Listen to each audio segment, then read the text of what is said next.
Magandang umaga po. Magandang umaga po. Welcome, Langkaan Church. Welcome po sa ating Langkaan Church.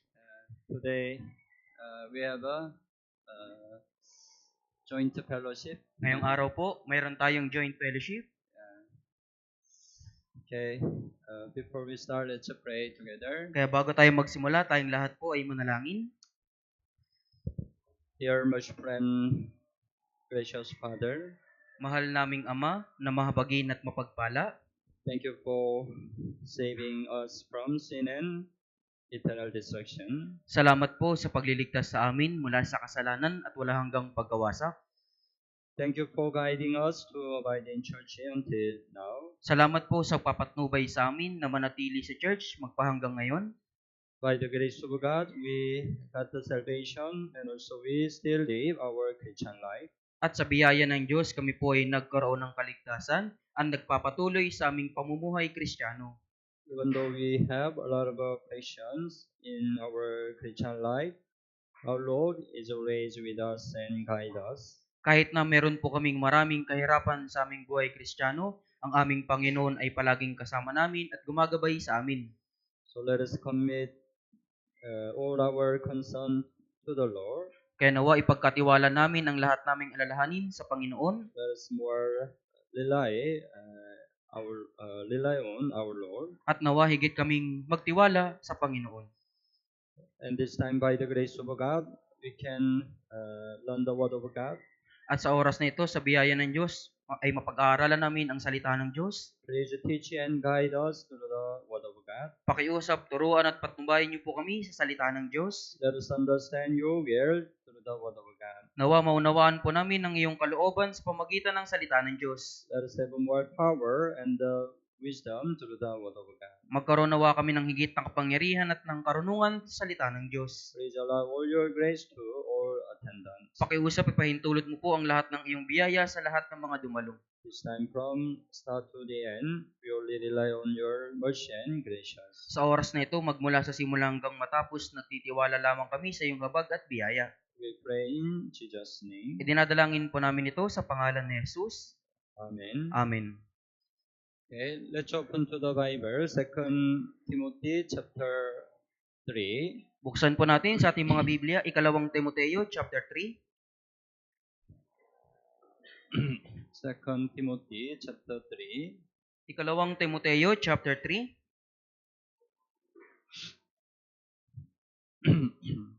Verse 1. Verse 1. Verse 1 hanggang 5. Magmula verse 1 hanggang 5 po. Chapter 3 verse 1 hanggang 5. Okay. Basahin po natin ng sabay-sabay.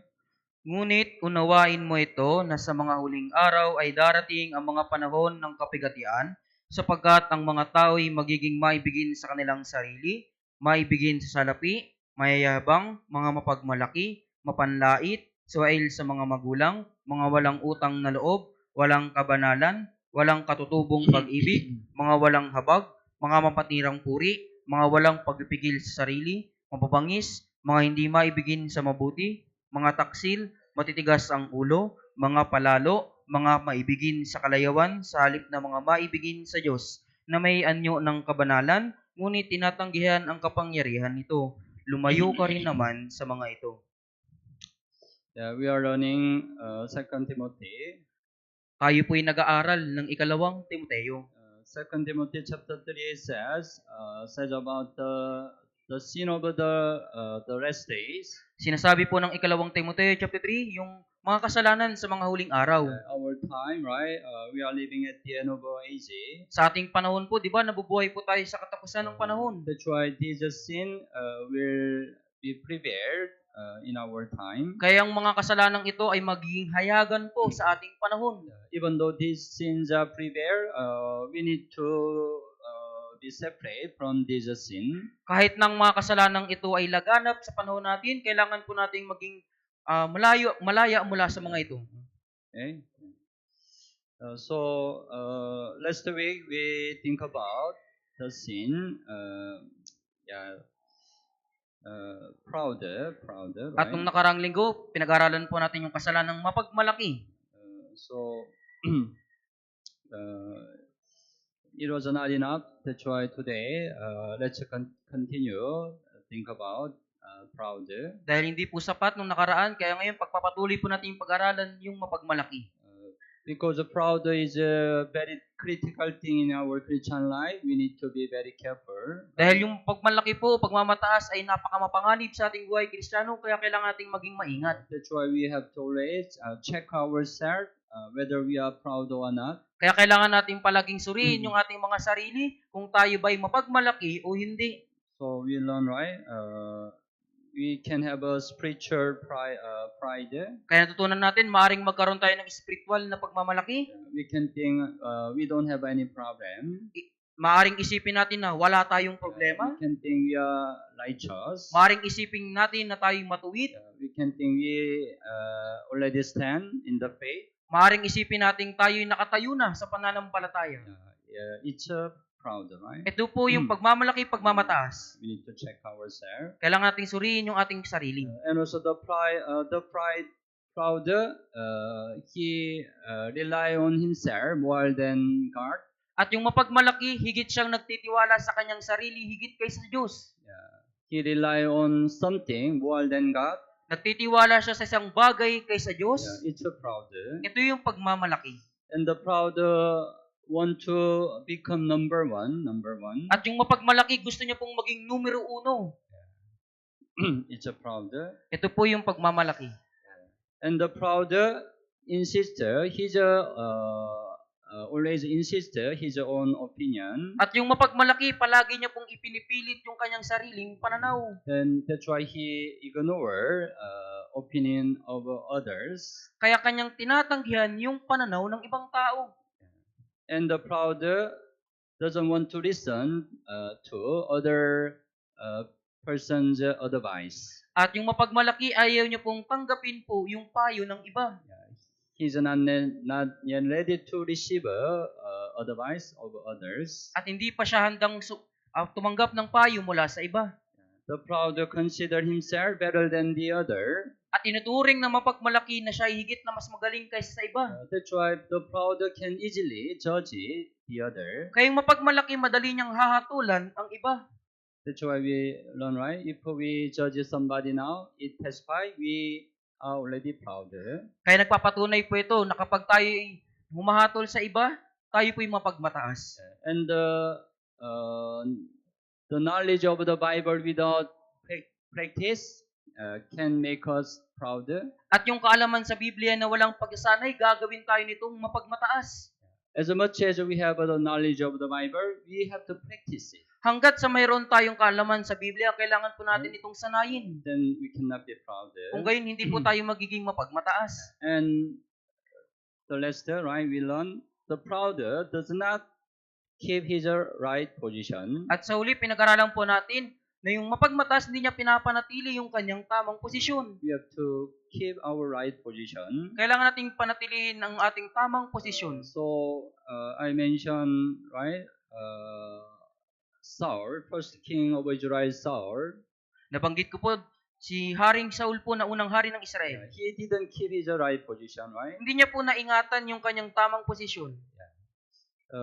As a king, he shouldn't offer burnt offering. Bilang hari, hindi siya dapat magandog ng sinusunog. Burnt offering is allowed to the priest. Yung pag-alay ng handog na sinusunog, ito po'y pinapahintulot sa mga pari. But he passed by his position, right? Pero kanyang pinasbay po yung kanyang posisyon. We check through the Bible. 1 Samuel chapter 13. Kaya tingnan po natin ito sa Biblia. Unang Samuel, Chapter 13. chapter 13 po. Chapter 13 verse 8. Chapter 13, verse 8. 8 hanggang 12. 8 hanggang 12.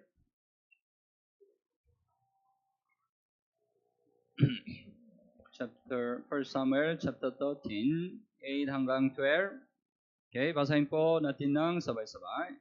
Siya'y naghintay ng 7 araw ayon sa panahong itinakda ni Samuel. Ngunit si Samuel ay hindi dumating sa Gilgal at ang taong bayan ay nagsimulang humiwalay kay Saul. Kaya't sinabi ni Saul, dalhin dito sa akin ang handog na susunugin at ang handog pangkapayapaan, at kanyang inialay ang handog na sinusunog. Pagkatapos niyang may alay ang handog na sinusunog, si Samuel ay dumating. Lumabas si Saul upang salubungin siya at batiin. Sinabi na Samuel, anong ginawa mo? At sinabi ni Saul, nang aking makita na ang taong bayan ay humihiwalay sa akin at hindi ka dumating sa loob ng mga takdang araw at ang mga Pilisteo ay nagkatipon sa Mikmas, ay aking sinabi, ngayon lulusungin ako ng mga Pilisteo sa Gilgal at hindi ko panahihingi ang biyaya ng Panginoon. Kaya't pinilit ko ang aking sarili at inialay ko ang handog na sinusunog. Yeah, Samuel offered the burnt offering by himself. Di ba si Samuel po mismo, si Saul po mismo yung nagandog ng sinusunog. He gave an excuse, right? Nagbigay po siya ng dahilan.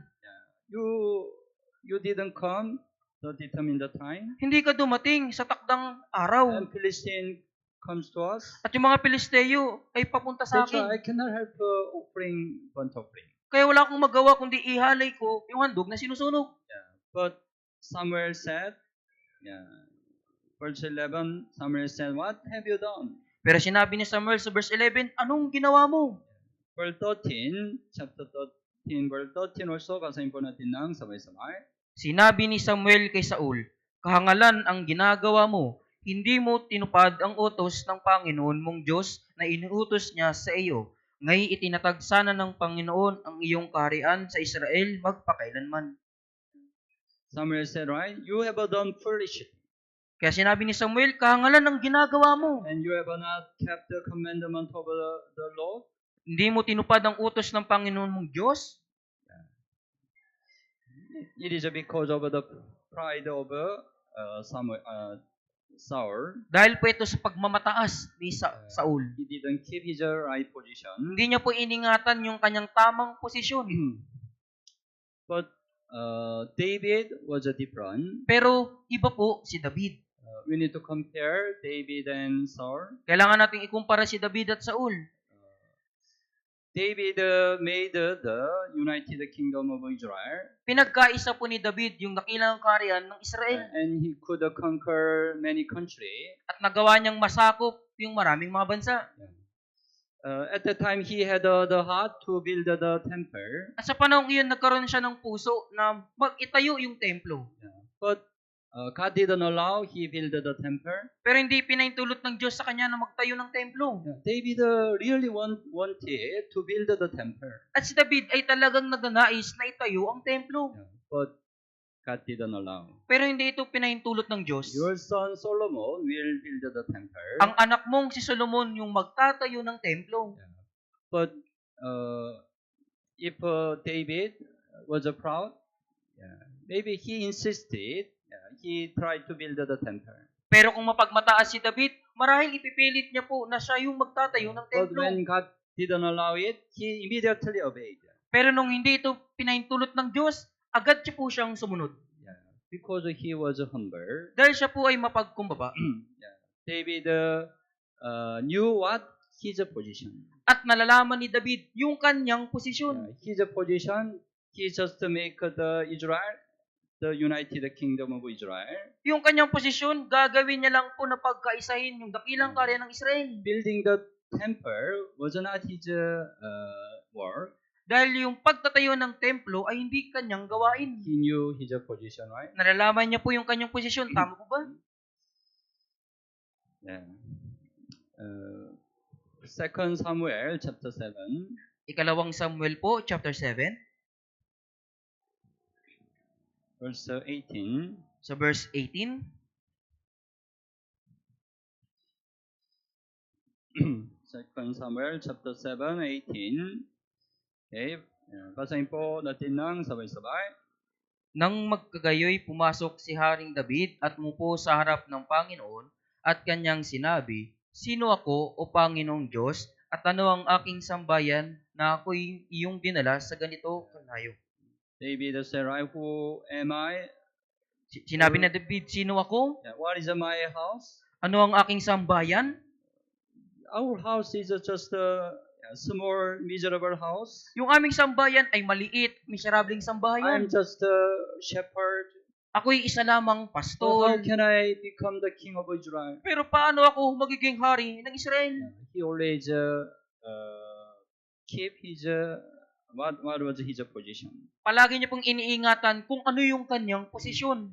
He tried to be always humble. Sinusubukan niya pong palaging maging mababa. Awit 131.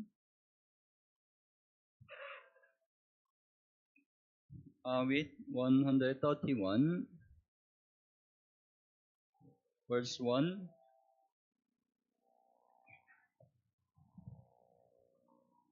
Awit 131 verse 1. Also, basahin po natin ng sabay-sabay. Panginoon, hindi hambog ang aking puso, ni mayabang man ang mata ko, ni nagpapakaabala sa mga bagay na lubhang napakadakila, o sa mga bagay na para sa akin ay lubhang kamangha-mangha.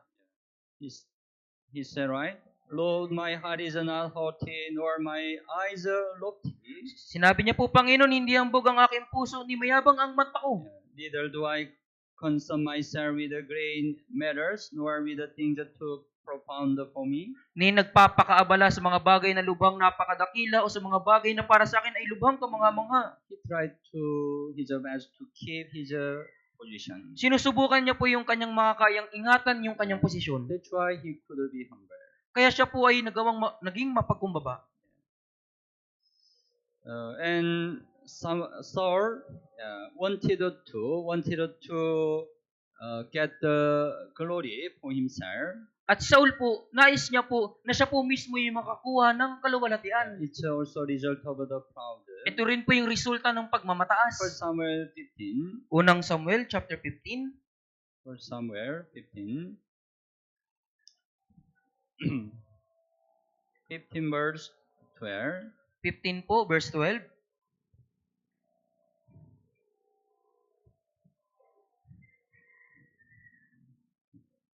First Samuel 15 verse 12. Basahin po natin ng sabay-sabay.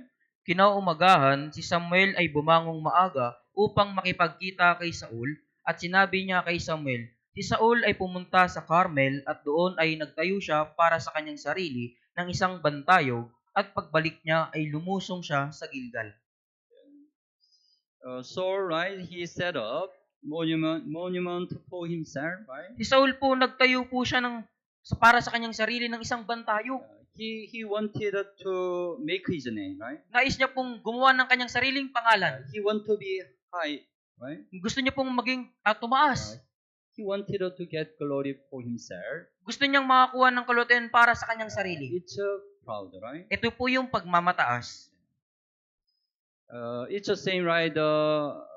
We know the story about the Babel Tower. At parehas lang din po ito. Alam po natin yung kwento ng Tore ng Babel. At that time, people tried to build the tower, right? Sa panahon ngayon, yung mga tao sinusubukan nilang magtayo ng tore. The tower reaches to heaven, right? Na yung toreng aabot hanggang sa langit, di ba po? But what's a more big problem? Pero ano po yung higit na mas malaking problema? They want to make their name. Nais nilang gumawa ng kanilang pangalan. Genesis chapter 11. Genesis chapter 11. Genesis chapter 11 verse 4. Genesis chapter 11 verse 4. Genesis 11 verse 4. Okay. Basahin po natin ng sabay-sabay. Sinabi nila, hali kayo, magtayo tayo ng isang lungsod ay isang tore na ang taluktok nito ay hanggang sa langit. At gumawa tayo ng pangalan para sa ating mga sarili, baka tayo magkawatak-watak sa ibabaw ng buong lupa. Right? They try to make a name for themselves, right? Gusto po nilang gumawa ng pangalan para sa kanilang mga sarili. Yeah, it's a proud. Ito po yung pagmamataas. If they build the tower for the glory of God, right? Yeah, it's not the proud, right? Kung gumawa sila ng tore po para sa kalutian ng Diyos, hindi po ito pagmamataas. But for their name, right? They build the tower. Pero para sa kanilang mga pangalan po, sa kanilang sarili, tinayo nila yung tore. So, while we are doing church work, we need to be also careful not to make our own name. Kaya habang ginagawa po natin yung mga gawain ng church, kailangan din maging maingat na huwag gumawa ng para sa ating pangalan. After we did the great works of God, we can also have the heart make our name. Pagkatapos nating magawa yung gawain ng Diyos, nagkakaroon din tayo ng puso na gumawa ng sariling pangalan. Or after we evangelize many lost souls, we can have the mind to make our own name. O kaya kapag nakapag-evangelize tayo ng maraming kaluluwa, nagkakaroon tayo ng puso na magkaroon ng sariling pangalan. It's a proud, right? Yan po yung pagmamataas. We should make our name. Huwag tayong gumawa ng ating sariling pangalan. We have to know we are just unproper servant. Kailangan nating tandaan tayo po yung isa lamang Unproper servant. Let's open Luke chapter 17. sa Lucas chapter 17 po. 17 verse 10. 17 verse 10. Luke 17 verse 10. Okay. Basahin po natin ng sabay-sabay. Gayun din naman kayo, kapag nagawa na ninyo ang lahat ng mga bagay na iniutos sa inyo, inyong sabihin, kami mga aliping walang kabuluhan. Ginawa lamang namin ang aming katungkulan. When you have done all those things which you are commanded, right? Kaya kapag nagawa na ninyo ang lahat ng mga bagay na inutos sa inyo, What you have to say? ano yung dapat ninyong sasabihin? Like this, right? Yeah. We are unprofitable servant. We have done what was our duty to do, right? Kami, mga aliping walang kabuluhan, ginawa lang namin ang aming katungkulan. That's why we don't need to make our name, right? Kaya hindi natin kailangan gumawa ng pangalan para sa ating sarili. We don't receive any glory. Hindi natin kailangan tumanggap ng kaluwalhatian. We have to return all the glory to the Lord. Kailangan natin ibalik yung kalutian sa Panginoon. Yeah. God doesn't want we receive glory for ourselves. Ayaw ng Diyos na tumanggap tayo ng kalutian para sa ating sarili. Isaiah 42. Isaiah chapter Isaiah 42. chapter 42, 42 verse 8. 42 verse 8. 42 verse 8. Okay. Yeah. Basahin po natin ng sabay-sabay. Ako ang Panginoon, iyon ang aking pangalan. Hindi ko ibibigay sa iba ang aking kaluwalhatian o ang aking mangkapurihan sa mga larawang inanyuan. My glory I will not give to another, right?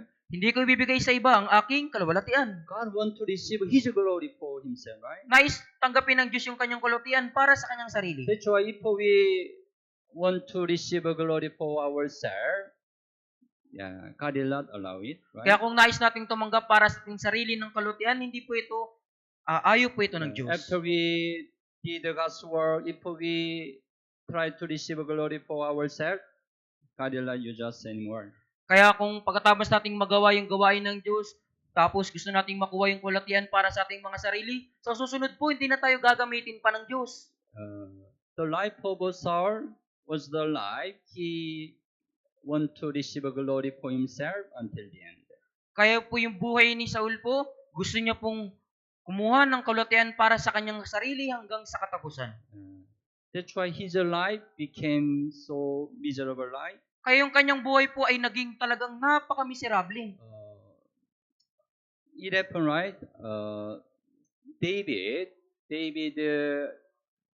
defeat giant Goliath. Nangyari po to, di ba? Na nagapi po ni David yung higanting si Goliath. Right? You know the story, right? Alam niyo po yung kwentong ito, di ba po?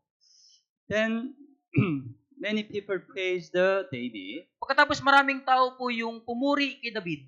But at the time Saul was a king, right? Pero sa panahong iyon si Saul po yung hari.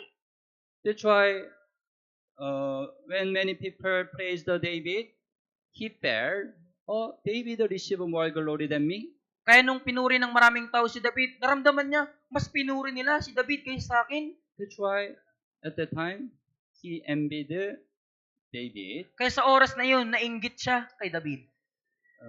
We check 1 Samuel chapter 18. Puntahan po natin unang Samuel chapter 18. 18. Chapter 18. Verse 6. Sa verse 6. 6 hanggang 9. 6 hanggang 9.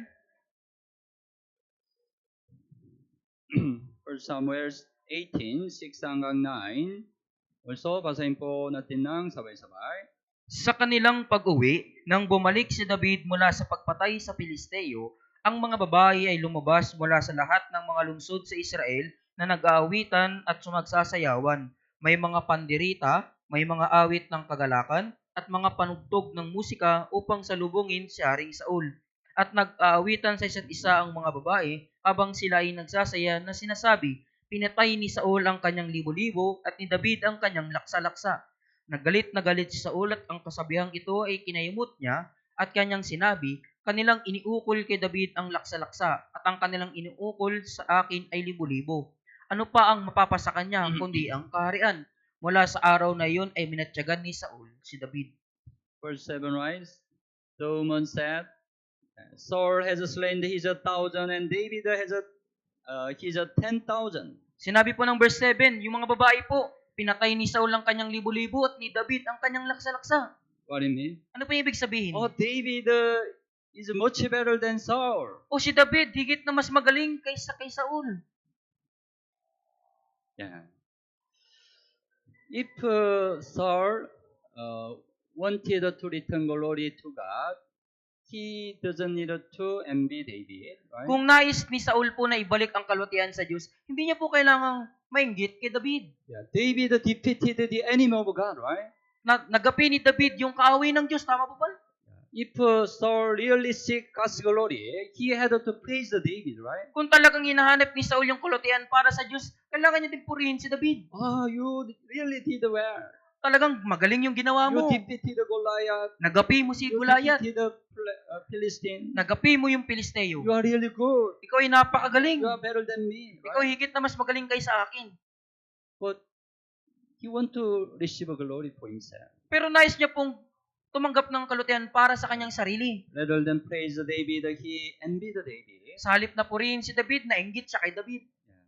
That's why from this time, he tried to kill David, right? Kaya mula sa pagkakataong ito, sinubukan niya na pong patayin si David. What's the remaining life of Saul?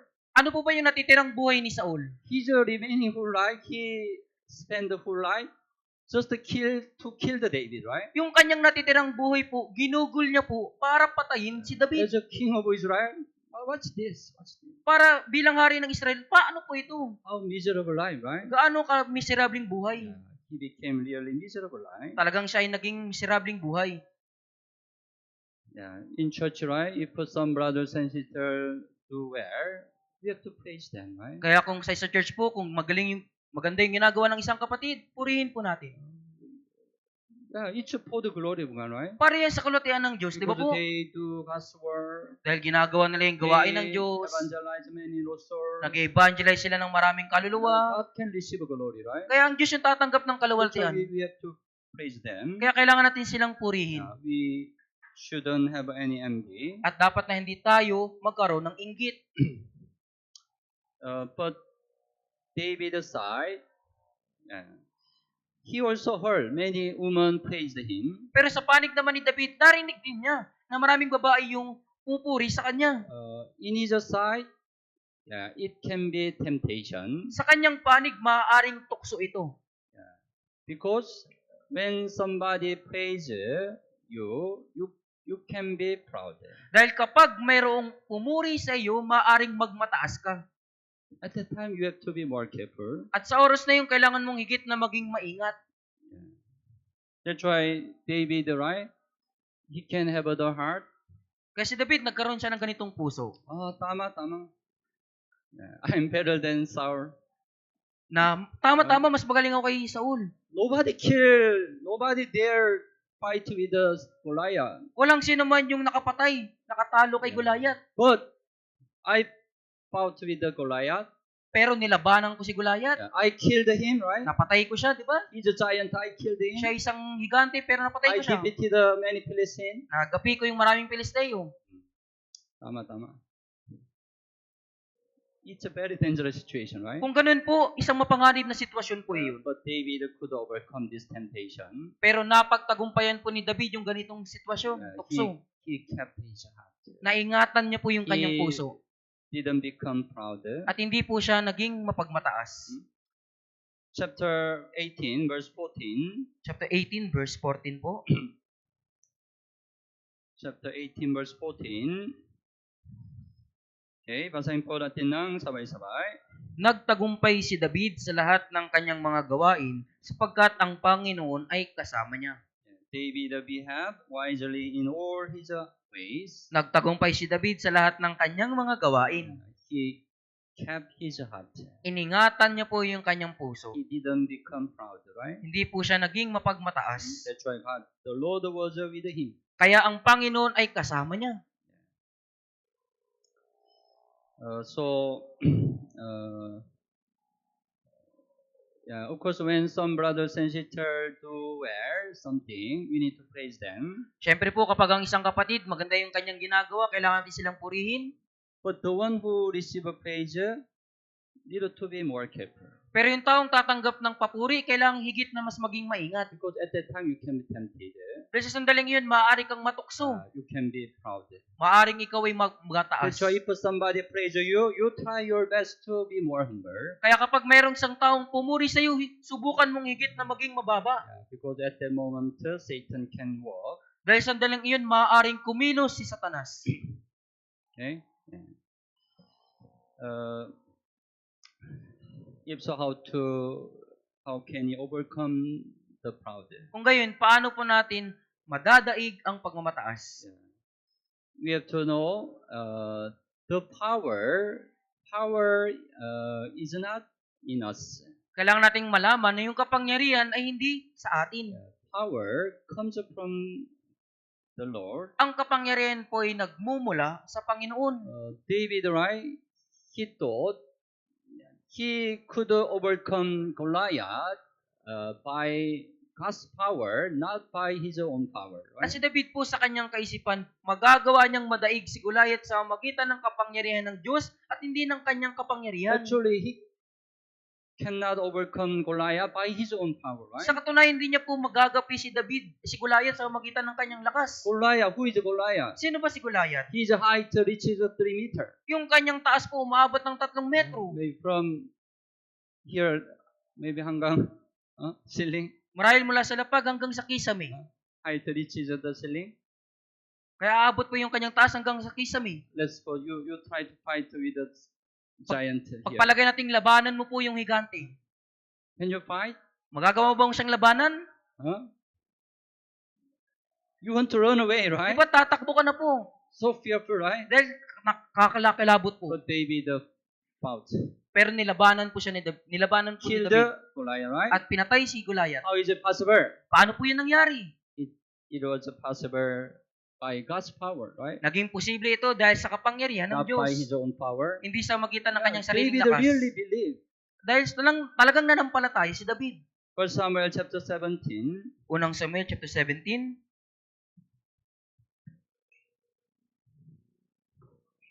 17:45.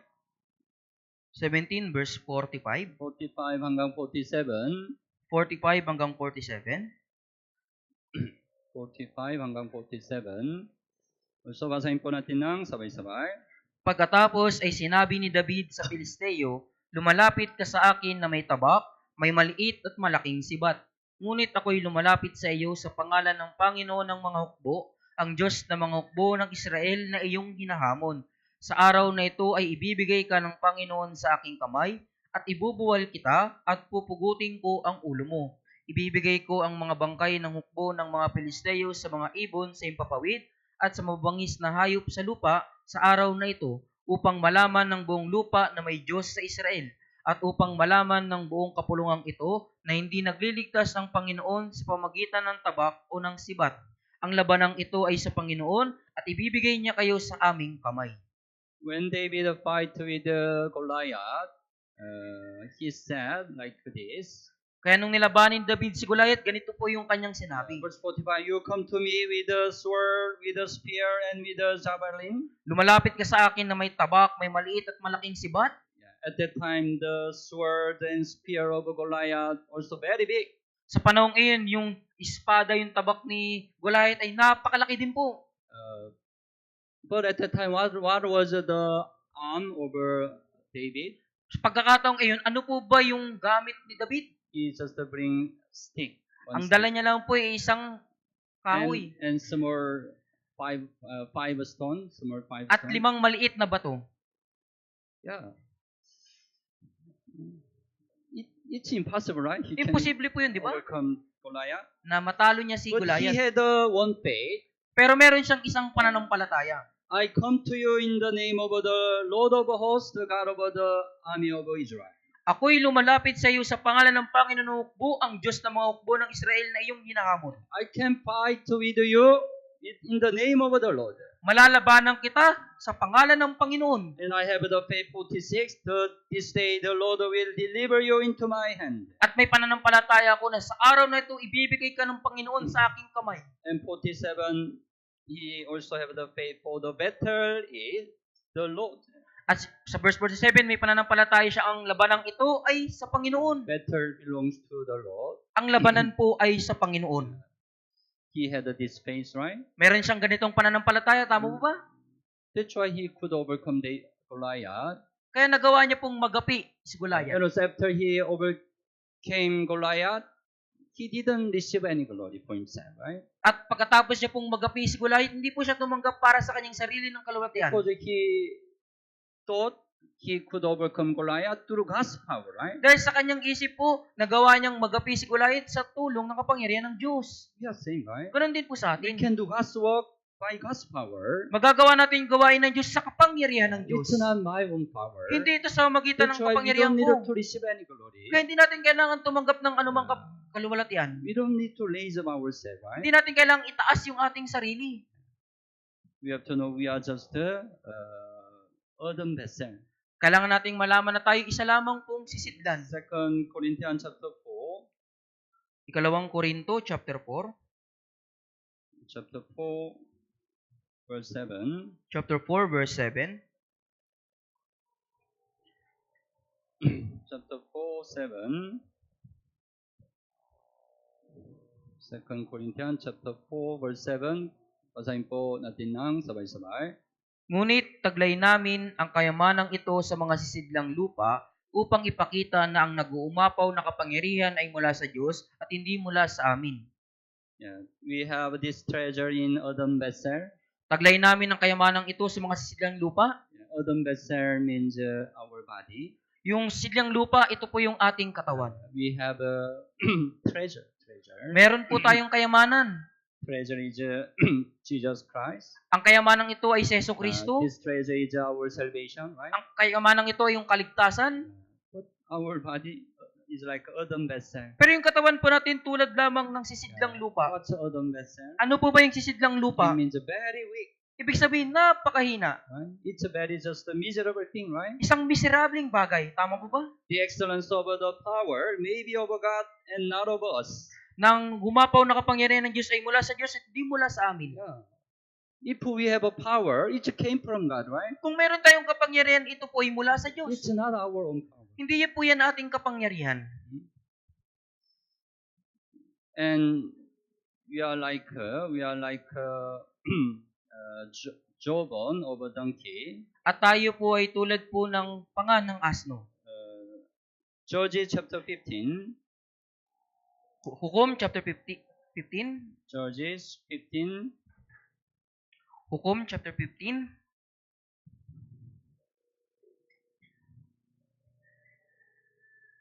Verse 15 hanggang 17. Verse 15 hanggang 17. Hukom 15. Chapter 15. Verse 15 hanggang 17. Okay. Basahin po natin ng sabay-sabay. Siya'y nakakita ng isang sariwang panga ng asno at iniunat ang kanyang kamay at dinampot iyon at ginamit sa pagpatay sa 1,000 lalaki. At sinabi ni Samson, sa pamagitan ng panga ng isang asno ay nagkabunton-bunton, sa pamagitan ng panga ng isang asno ay pumatay ako ng 1,000 lalaki. Pagkatapos niyang makapagsalita ay kanyang inihagis ang panga na nasa kanyang kamay at ang dakong iyon ay tinawag na Ramat Lehi. It's about Judges, Samson. Patungkol pa ito kay hukom na si Samson. Samson killed 1,000 Philistines, right? Napatay ni Samson yung 1,000 Pilisteo, by using jawbone of a donkey. nagamit-gamit po yung panga ng isang asno. Because God's power came to him, right? Dahil yung kapangyarihan niya nagmula sa Diyos. Then jawbone of a donkey was used to kill the 1,000 Philistines. Pagkatapos yung panga ng asno ay nagamit upang patayin po yung 1,000 lalaki. Jawbone of a donkey is just a miserable thing, right? Yung panga ng isang asno, isa lamang yung miserable. It's a nothing, right? Wala yun po, walang kabuluhan po yun. Nobody cares jawbone of a donkey. Walang Right? may paki po sa panga ng asno. But when it is a hold on the God's power, it was used preciously. Pero nung napangawakan ito ng kapangyarihan ng Diyos, ito po ay nagamit na makabuluhan. Killed the 1,000 Philistines. Nakapatay ng 1,000 But Pilisteo. after then, verse 17, Pero pagkatapos nun sa verse 17, Samson threw the jawbone from his hand. inihagis ni Samson ang panga na nasa kanyang kamay. It was used preciously, right? Nagamit po yung mahalaga, di ba po? But after then, no more used, right? Pagkatapos nun, hindi na po magagamit pa. When jawbone of a donkey was a hand job of the Samson, it was used, right? Nung yung panga ng asno ay nasa kamay ni Samson, ito po ay kagamit-gamit. We have to know we are like a jawbone of a donkey. Kailangan nating malaman tayo po'y tulad ng panga ng asno. When we are in God's hand, we can be used by God. Kapag tayo nasa kamay ng Diyos, magagamit tayo ng Diyos. We are just nothing. Tayo po'y walang kabuluhan. We don't have any power. Wala tayong anumang But kapangyarihan. when we receive God's power, we can be used by God. Pero kapag tayo tumanggap ng kapangyarihan ng Diyos, tayo ay magiging kagamit-gamit sa Diyos. That's why we don't need to be proud, right? Kaya hindi natin kailangang magmataas. So if you have many talent, you don't need to exalt yourself. Kaya kung ikaw ay maraming talento, hindi mo kailangang itaas ang iyong sarili. Who gave your talent? Sino ba yung nagbigay ng iyong talento? God alone, right? Ang Diyos yung nagpahintulot. That's Tama why po you ba? have to return glory to God. Kaya kailangan mong ibalik ang kalwatian sa If Diyos. you have many abilities, skill, Kung marami kang kakayahan, abilidad, you don't need to exalt yourself. hindi mo kailangang itaas ang iyong sarili. Because God allow it, right? Dahil ang Diyos yung nagpahintulot nito. You just exalt God, right? Itaas mo lamang ang You Diyos. return glory to God. Ibalik mo lamang ang kalwatian sa Diyos. You have to keep in mind we are just Adam vessel. Kailangan nating tandaan tayo po'y sisidlang We lupa. are just jawbone of a donkey. Tayo lamang ay panga ng asno. Then we cannot be proud, Kung right? gayon, tayo po'y hindi magiging papagmataas. And then we try our best to be more humble, not to be proud. At subukan natin yung ating makakaya na higit na maging mapagkumbaba at hindi maging mapagmataas. First Peter chapter 5. Unang Pedro, chapter 5. Chapter 5.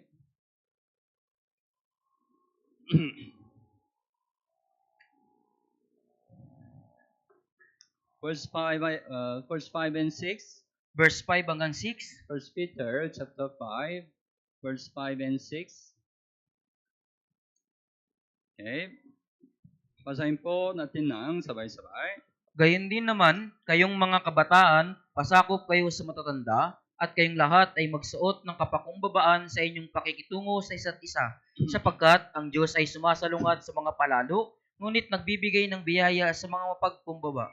Kaya't ako'y mapagkumbaba sa ilalim ng kapangyarihang kamay ng Diyos, upang kayo'y kanyang itaas sa takdang panahon. Verse 5 said, I be clothed with humility. Kaya sa verse 5, kayo'y magsuot ng kapakumbabaan, Because our nature automatically become proud. dahil yung ating likas, automatic na nagmamataas. Because it's one of our sinful nature. Dahil isa po yan sa ating likas na kasalanan. That's why our nature want to be proud automatically. Kaya yung ating likas gusto po palaging magmataas. That's why our side we need to be humble intentionally. Kaya sa ating panig, kailangan po natin sadyaang magpakumbaba. Then we can keep our heart. Kung gayon, maiingatan natin yung ating puso. Yeah. There is a word. God comes to the one God comes to us through the door of humbleness. May kasabihan po, ang Diyos ay dumadating sa atin sa magitan ng pinto ng kapakumbabaan. But Satan comes to us through the door of pride. Pero dumarating sa atin si Satanas sa magitan ng pintuan ng pagmamataas. So the pride and the humbleness determine, right? Very important thing, right? Kaya yung pagmamataas at pagpakumbaba, nagpapasya ng isang bagay.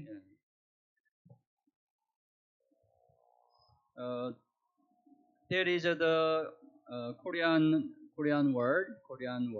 Meron din pong kasabihan sa Korea. The rice bow down when it is ripe. Kaya po, ang bigas o ay yumuyukod po kapag ito po ay ang palay po. What do you call the field the Sa mga sakahan po. Rice. Ano po? On the field, right?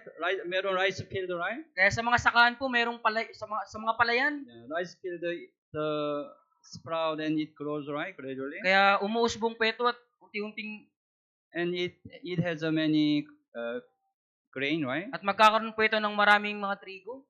Tama? Mga palay po. But when it is ripe, what it happens? Pero kapag ito hinog na, ano pong mangyayari? It grow more.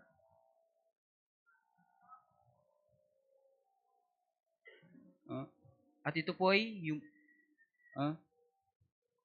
Tama? Tama po ba? Yumuyukod po.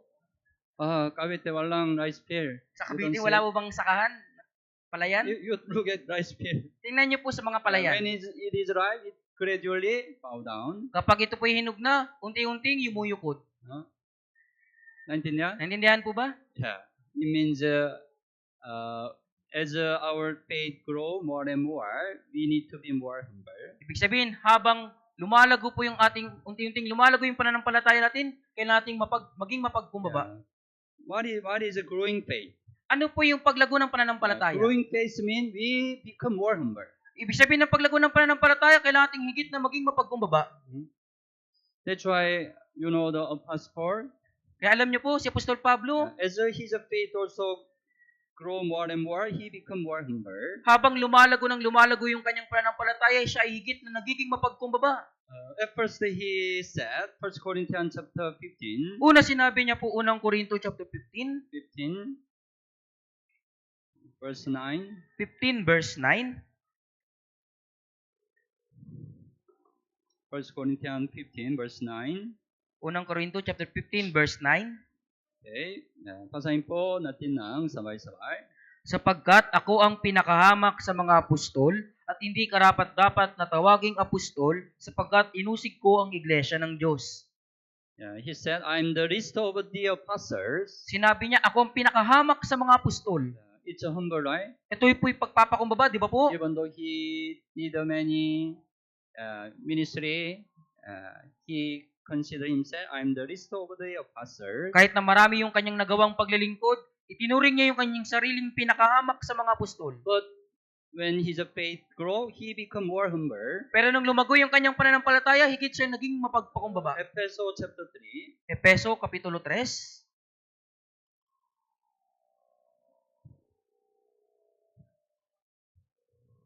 Efeso chapter 3. Efeso kapitulo 3. Verse 8. Versikulo 8. Efeso chapter 3 verse 8. Basahin po natin ng sabay-sabay. Bagaman ako ang pinakahamak sa lahat ng mga banal, ang biyayang ito ay binigay sa akin upang ipangaral sa mga hintil ang mga di masukat na mga kayamanan ni Kristo. Yeah. To me who am less than the least of all the saints. Bagaman ako ang pinakahamak sa lahat ng mga banal. He considered he is the least, less than the least of all the saints, right? Itinuring niya yung kanyang sariling pinakahamak sa lahat ng mga banal. He became the lowest place, right? Siya po yung nasa pinakamababang lugar. How humble he is, right? Kaya malalaman natin kung gaano siya maging mapagkumbaba. He preached the gospel, many people got the salvation. Pinangaral niyang ebanghelyo, maraming tao yung nagkaroon ng kaligtasan. He could build many churches. Nagawa niyang maitayo ang maraming iglesia. He wrote Bible, 14 books. Naisulat niya yung 14 na aklat sa Biblia. He even see the paradise. At nakita niya din po yung maging ang paraiso. He realized many the word of God. Napagtanto niya yung maraming salita ng Diyos. Actually, he's the position who can be very proud, right? Sa katunayan, siya yung nasa posisyong maaring magmataas po. But as his faith grow more and more, he become more humble, right? Pero habang lumalago yung kanyang pananampalataya, higit din po siyang nagpapakumbaba. Humbly testify how much our faith grow. Yung kapakumbabaan yung nagpapatunay kung gaano na po lumalago yung ating pananampalataya. So, humbleness is a really important thing, right? Kaya yung kapakumbabaan ay napakahalagang bagay. So, Proverbs chapter 29. Kawikaan po, 29. Kawikaan 29, 23. 29 verse 23.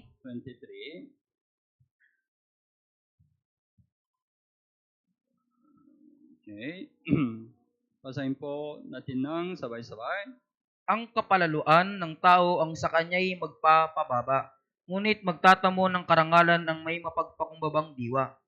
So man's pride will bring him low, right? Ang kapalaluan ng tao ang sa kanya'y magpapababa, But the humble in spirit will retain honor. ngunit magtatamo ng karangalan ang may mapagpakumbabang diwa. So if we are not humble, actually we cannot receive any honor. Sa katunayan, kung hindi po tayo mapagpakumbaba, hindi tayo tatanggap ng anumang karangalan. So, when we become humble, we can really get the grace of God. Kapag tayo ay naging mapagpakumbaba, talagang matatanggap natin yung biyaya ng Diyos. So we already read 1 Peter chapter 5, right? Kaya nabasa na po natin yung unang Pedro chapter 5, Verse 5. sa verse 5. God resists the proud, but gives a grace to the humble. Kaya ang Diyos ay sumasalungat sa mga palalo, ngunit nagbibigay ng biyaya sa mga mapagpakumbaba. So, when we become humble, we can receive God's grace. Kaya kapag tayo ay naging mapagpakumbaba, matatanggap natin ang biyaya ng Diyos. And then, to be more humble, we need to remind the example of Jesus Christ. At upang higit na maging mapagpakumbaba, kailangan nating tandaan yung pagiging halimbawa po ni Jesucristo. Jesus showed the example of the humbleness. Si Jesus po nagpakita siya ng kababaan. We know who is Jesus. Kilala natin kung sino si Jesus. Jesus is God Himself, right? Si Jesus po mismo ang Diyos, tama po ba? He is a Trinity God, right? Siya po yung tatlong preso ng Jesus Diyos. is God Himself who became a man, right? Si Jesus po mismo yung Diyos na naging tao. There is no more great humbleness like this. Wala na pong anumang kapakumbabaan kaysa dito. God became a man, right? Yung Diyos naging tao. It's the greatest humbleness, right? Ito po yung pinakadakilang kapakumbabaan. Philippians chapter 2. Pilipos, Kapitulo 2. Philippians chapter 2, verse 6 hanggang 8. Chapter 2, verse 6 hanggang 8. Chapter 2, 6 hanggang 8. Okay. Basahin po natin ng sabay-sabay. Na siya, bagamat nasaan nyo ng Diyos, ay hindi niya itinuring na isang bagay na dapat panghawakan ang pagiging kapantay ng Diyos, kundi hinubaran ang kanyang sarili at kinuha ang anyong alipin na naging katulad ng tao. At palibasay natagpuan sa anyo ng tao, siya ay nagpakababa sa kanyang sarili at naging masunurin hanggang sa kamatayan, maging sa kamatayan man sa krus. He really humbled himself, right? Talagang ibinaba niya po yung kanyang sarili. Holy God became a man, right? Banal na Diyos naging tao. Holy God became this dirty, sinful world, right? Ang banal na Diyos naging nandito po sa maruming mundong ito. It's a really great humbleness. Ito po yung napakadakilang kapakumbabaan. That's why Jesus said, learn my humbleness. Kaya sinabi ni Jesus, matuto kayo sa aking kapakumbabaan. Matthew 11, Matthew chapter 11, Mateo chapter 11 po. 11:29, 11 verse 29. 11:29. 11 verse 29. Matthew chapter 11:29, basahin po natin ng sabay-sabay.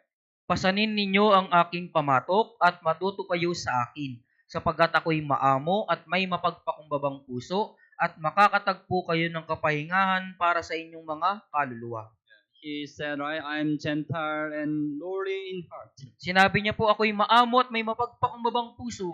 He was really humble, right? Siya ay talagang mababa po, mapagpakumbaba. So we need to think about his birth. Kaya kailangan nating pag-isipan yung kanyang kapanganakan. What was his birthplace? Ano po ba yung lugar ng kanyang pinanganak? Saan siya? Yeah. He was born in manger. Siya po ay isinilang, ipinanganak sa sabsaban. Manger, you know manger? Alam niyo po yung sabsaban? Manger is in the cage of the animal, right? Yung sabsaban po, ito yung sa kulungan ng hayop. Luke chapter 2. Lucas kapitulo We 2. check. Tingnan po natin. Luke chapter 2, verse 6. Lucas chapter 2 verse 6. Verse 6 hanggang 7. Verse 6 hanggang 7. Luke chapter 2, 6 and 7. Basahin po natin ng sabay-sabay.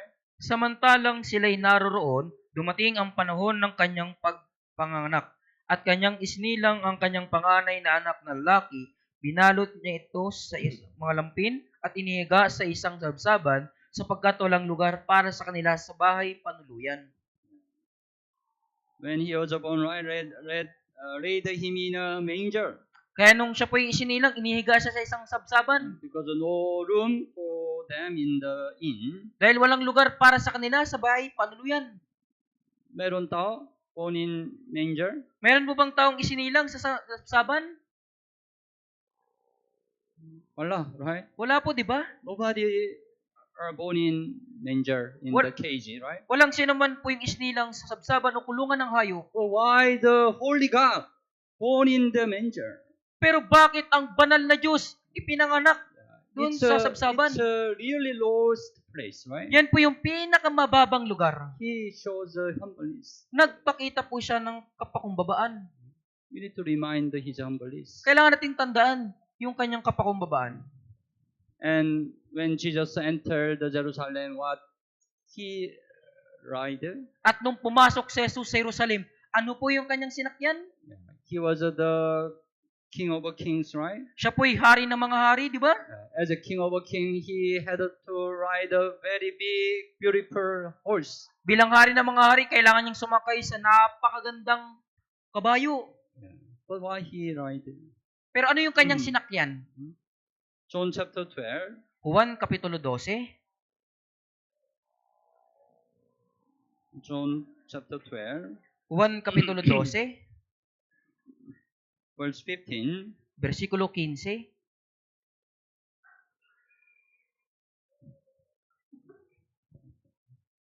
Verse 15.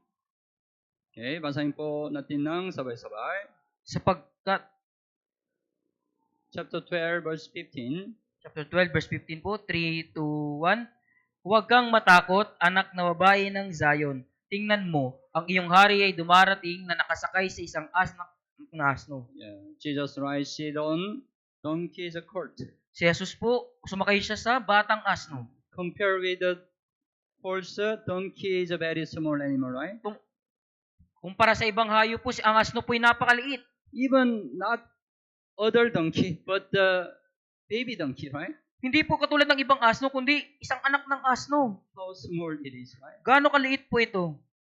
Why he had to ride on small donkey? Bakit kailangan niya sumakay po sa batang asno? As a king of kings, Bilang hari ng mga hari, he shows the humbleness. pinakita niya sa atin yung kapakumbabaan. And also Jesus, as the Lord, he washed the feet of his disciples. At si Jesus bilang Panginoon, Hinugasan niya po yung paa ng kanyang mga alagad. John chapter 13. Juan Kapitulo 13, John chapter 13, verse 14. sa verse 14.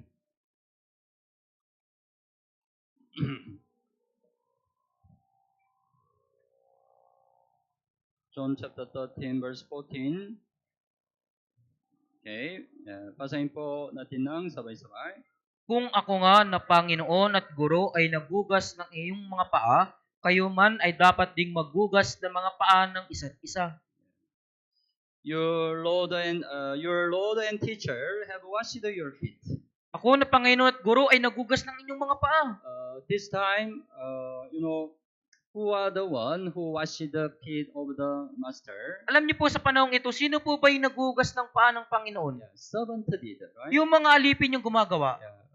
When the master returned to the house, after servant bring the water, Kapag yung Panginoon, yung amo po, bumalik sa kanyang bahay, una magdadala po ng tubig yung alipin. then servant washed the feet of the master. Pagkatapos hugasan ng alipin yung paa ng kanyang amo. Washing the feet is the works of a servant, right? Yung paghugas ng paa po ay gawain ng alipin. But Jesus was not the servant, right? Pero si Jesus po hindi naman siya alipin. As the Lord, as the teacher, right? Bilang Panginoon at Guro, He washed the feet of his disciples. hinugasan niya yung paa ng mga alagad.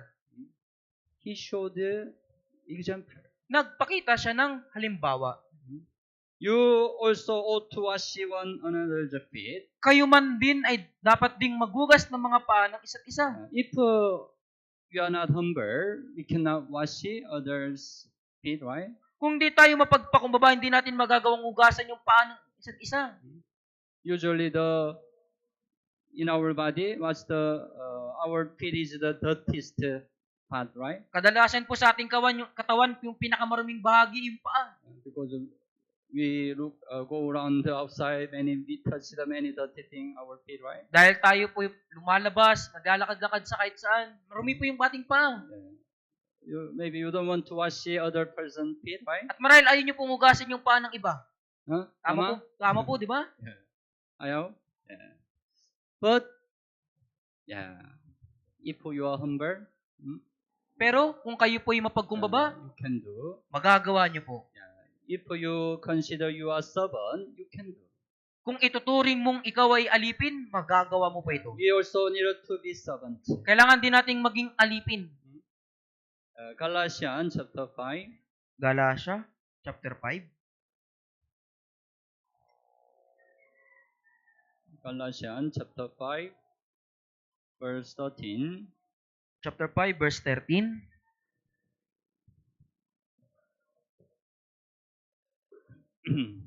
Galatians chapter 5, verse 13. Basahin po natin ng sabay-sabay. Sapagkat kayo mga kapatid ay tinawag sa kalayaan, subalit wag lamang ninyong gagamitin ang inyong kalayaan bilang isang kadahilanan para sa laman, kundi sa pamagitan ng pag-ibig ay maging alipin kayo ng isa't isa. We have the liberty. Meron po tayong kalayaan. But that's why we can use our freedom. Kaya pwede natin gamitin yung ating kalayaan. But where we have to use our freedom? Pero saan po natin dapat gamitin yung ating kalayaan? Don't use freedom for an opportunity for the flesh. Huwag ninyong gamitin ng inyong kalayaan bilang kadahilanan para sa laman. But to love, serve one another. Kundi sa magitan ng pag-ibig ay maging alipin kayo ng isa't isa. In English translate says, through love, serve one another. Sa English translate po, sa magitan ng pag-ibig ay paglingkuran ninyo ang isa't isa. You have to serve one another, right? Kailangan nating paglingkuran ng isa't isa. But we cannot serve one another if we don't become servant. Pero hindi natin mapaglilingkuran ng isa't isa kung hindi tayo magiging alipin. That's why Tagalog translation says, right? Sa pamamagitan ng pag-ibig ay maging alipin kayo ng isa-isa. Right? We have to become servant. Kailangan the other. Kailangan natin maging alipin upang paglingkuran ang isa't isa. That's why Jesus showed the example, right? Kaya nagpakita si Jesus ng halimbawa. Di ba po? So in church, right, we need to try, we become servant. Kaya sa church, subukan po nating maging alipin. Then we can really serve the other brothers and sisters. Ngayon, magagawa talaga nating paglingkuran yung mga kapatid. But it's possible when we are humble. Pero posible lamang ito kapag tayo po'y mapagkumbaba. So we need to remind the humbleness of Jesus Christ. Kaya kailangan nating tandaan yung pagkumbabaan ni Jesucristo. And we can be more humble when we reflect ourselves through the Word of God. At maaari tayong maging mapagpakumbaba kapag tiningnan natin yung ating sarili sa pamamagitan ng salita ng Diyos. Deuteronomy chapter 17. Deuteronomy chapter 17. Deuteronomy chapter 17. Verse 19 and 20. Verse 19 hanggang 20 po. 19 and 20. Deuteronomy chapter 17, 19 and 20. Also, basahin po natin ng sabay-sabay. At iyon ay mamamalagi sa kanya at kanyang babasahin sa lahat ng mga araw ng kanyang buhay upang siya'y matutong matakot sa Panginoon niyang Diyos, upang isagawa ang lahat ng mga salita ng kautosang ito at ng mga tuntuning ito, upang ang kanyang puso ay huwag magmataas sa kanyang mga kapatid at huwag siyang tumalikod sa utos, maging sa kanan o sa kaliwa, upang mapahaba niya at ang kanyang mga anak ang kanyang paghahari sa Israel. Verse 19, right? He shall be with him and he shall lead it all the days of his life. Sa verse 19, at iyon ay mamamalagi sa kanya at kanyang babasahin sa lahat ng mga araw ng kanyang buhay. We have to read the Bible all the days of our life, right? Kailangan nating basahin yung Biblia sa lahat ng mga araw ng ating buhay. Then 20, his heart may not be lifted above his brethren. Upang sa verse 20, ang kanyang puso ay huwag magmataas sa kanyang mga kapatid. He will not be proud. Hindi siya magiging mapagmalaki. He will be humble. Siya ay magiging mapagmakumbaba. We don't need to compare ourselves with the other brothers and sisters. Hindi po natin kailangang ikumpara yung ating sarili sa ibang kapatid. If we compare ourselves with the other, we can be proud. Kung ikukumpara natin yung ating sarili sa iba, magiging mapagmataas tayo. We usually look at some brethren who don't live a good Christian life. Kadalasan tinitingnan natin yung mga kapatid na hindi nabubuhay sa mabuting buhay Kristiyano. I'm better than them. Mas magaling ako kaysa kanila.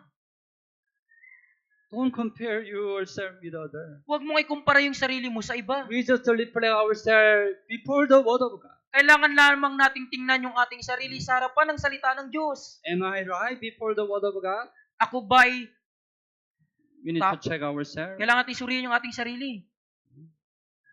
Don't compare with others. Kaya huwag natin kumpara yung ating sarili sa iba. If we reflect ourselves before the Word of God, nobody can be proud, right? Kung titingnan natin yung ating sarili sa harapan ng Diyos, walang sinaman po yung maging mataas. We can know who we are. At malalaman natin kung sino talaga tayo. We are just a miserable sinner. Isa lamang tayong miserabling makasalanan, di ba po? We are nothing. Tayo po'y walang kabuluhan.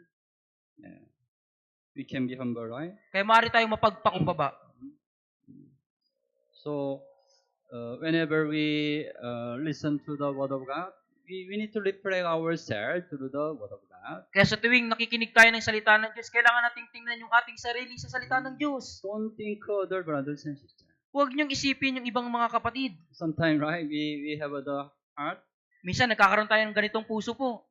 This word, the brother or the sister must to listen. Ang salitang ito, dapat ito pakinggan ng ibang mga kapatid. Sometimes we have a desire, right? Minsan, nagkakaroon tayo ng ganitong puso. But maybe it can happen, but no need think other. Marahil nangyayari yun, pero hindi po natin kailangang isipin yung iba. Just reflect yourself. Tingnan mo lamang ang iyong Just sarili. try to apply in you. At subukan mong i-apply ito sa iyo. Okay? Okay po ba? So, when we reflect or raise ourselves through the Word of God, we can be more humble. Kaya kapag palaging tinitingnan natin yung ating sarili sa harapan ng salita ng Diyos, tayo po'y magiging mapagpakumbaba. What Carl wants the most. Ano po ba yung higit na ninanais ng Diyos? The last verse, let's open Micah chapter 6. Mikas, chapter 6. Micah chapter 6, verse 8. Mikas, chapter 6, verse 8. Chapter 6, verse 8.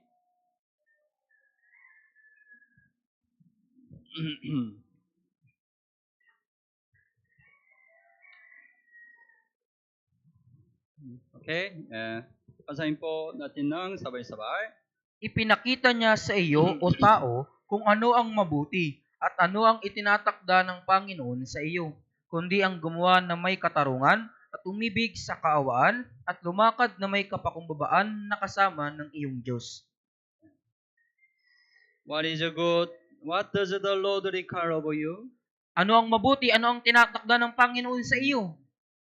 To do justly, Kundi ang gumawa ng may katarungan to love mercy, at umibig sa kaawaan and the last, at uli to walk humbly with your God. at lumakad na may kapakumbabaan na kasama ng iyong Diyos. God wants, right? We are humble. We are humble. Nais ng Diyos na tayo po ay Just mapagpakumbaba. humbly, we continue our Christian life. Nais na ng Diyos na ipagpatuloy natin yung ating buhay Kristiyano.